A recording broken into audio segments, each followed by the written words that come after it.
లోకం పోకడా మారలేదు. కొందరు మనుషుల మనసులు మారలేదు. ప్రభుత్వాలు ఎంతగా మొత్తుకుంటున్నా, ఎవరెంతగా చైతన్యం చేస్తున్నా చాలా చోట్ల ఆడపిల్లలంటే ఇప్పటికీ చిన్నచూపే. పుట్టిందంటే చీదరింపులే. ఇలాంటి తీరే అప్పుడే పుట్టిన ఆడ శిశువును చెత్తకుప్పల పాల్చేసింది. అనంతపురంలో జరిగిన ఈ హృదయ విదారక ఘటన అందర్నీ కలిచివేసింది.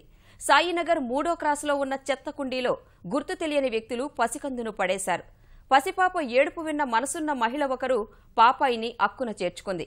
వెంటనే ప్రభుత్వ ఆసుపత్రికి తీసుకువెళ్లి తగిన చికిత్సలు అందేలా చూసింది.